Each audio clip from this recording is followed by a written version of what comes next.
Mudah-mudahan Allah Subhanahu wa taala menjadikan Rabiul Awal ini bulan yang memberi nilai tersendiri kepada hubungan kita dengan baginda Rasulullah sallallahu alaihi wasallam, kerinduan kita kepada beliau dan juga harapan untuk dapat melihat kepada beliau walau dalam mimpi. Dan mudah-mudahan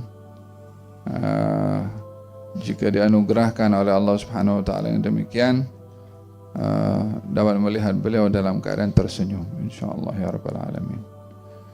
Amin ya rabbal alamin. Itu menuntut kepada kita dua hal penting. Katanya ada beberapa hal yang menjadi keutamaan kepada kita untuk dapat bermimpi Rasulullah sallallahu alaihi wasallam.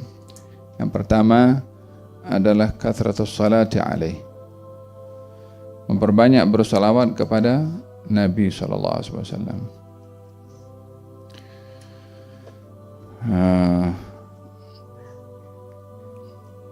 Ulama mengatakan akal minimum pada banyak itu adalah 300 kali sehari. Dengan sirah salawat kepada Nabi yang bermacam-macam. Tapi dalam bersalawat kepada Nabi sallallahu alaihi wa ala alihi wasallam, hendaklah salawat itu dilakukan bukan just Allahumma salli ala Muhammad laju seperti itu. La, karena dibaca dengan penghayatan, memahami maknanya. Jangan bersalawat kepada Nabi dalam keadaan dalam keadaan tidak fokus. Faham tuh? Yang kedua at-ta'assi bihi. Ta'assi maksudnya akhlaknya kita teladani. Cara makan minum kita, cara pakaian kita, masuk bilik, keluar bilik, hatta cakap masuk tandas, keluar tandas, ketika berwudu, salat sunnahnya yang bila melakukannya itu karena mengaitkan apa yang kita lakukan dengan apa yang dilakukan oleh Nabi. Kita makan pakai tangan kanan. Sebagian orang makan tangan kanan dan kebiasaan makan tangan kanan. Ada orang makan pakai tangan kanan, iya Nabi makan pakai tangan kanan. So beza antara keduanya, sama-sama makan pakai tangan kanan. Yang satu penuh penghayatan dengan mengatakan saya menyerupai Nabi, meneladani Nabi. Yang satu mengatakan ini udah kebiasaan pakai tangan kiri tak boleh.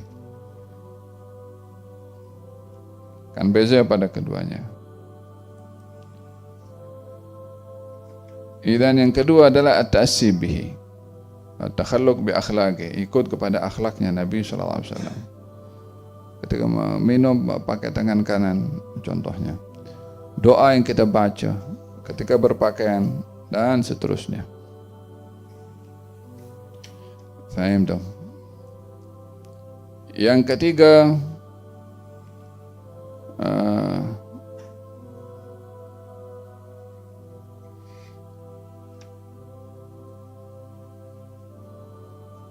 ketiga adalah nashr syariatih, menyebarkan syariatnya.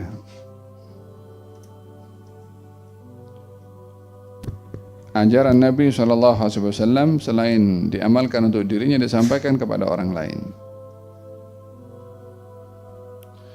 Yang keempat adalah alham li ummatih. Alham li ummatih maksudnya adalah mengambil berat tentang keadaan umatnya Nabi SAW. Apa yang berlaku kepada mereka, jadi tidak macam kita tak peduli dengan apa yang berlaku kepada umatnya Rasulullah. Apa sebabnya? Karena baginda Rasulullah SAW sangat memerhatikan kepada keadaan umatnya. Jika kita memerhati keadaan umat, dengan begitu kita itu menghayati apa yang dilakukan oleh Nabi dalam memerhati kepada umatnya. Harisun alaikum, laqad ja'akum rasulun min anfusikum harisun alaikum bil mu'min azizun alaihi ma anittum harisun alaikum bil mu'minina raufur rahim. Pada bahagian harisun alaikum, azizun alaihi ma anittum, harisun alaikum, semua terkait dengan umatnya. Beliau susah kalau umatnya susah. Beliau bersemangat untuk umatnya mendapatkan hidayah. Itu alham ala umatnya. Alham ala umatnya, mengambil berat tentang umatnya. Di antaranya orang yang mengambil berat tentang umatnya adalah orang yang kalau dia belajar berpikir, saya kalau punya ilmu saya akan sebarkan dakwah Nabi.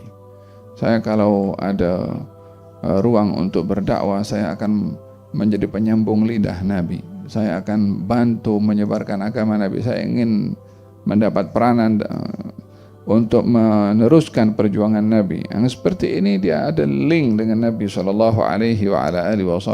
dalam memperjuangkan agamanya. Fahimtum?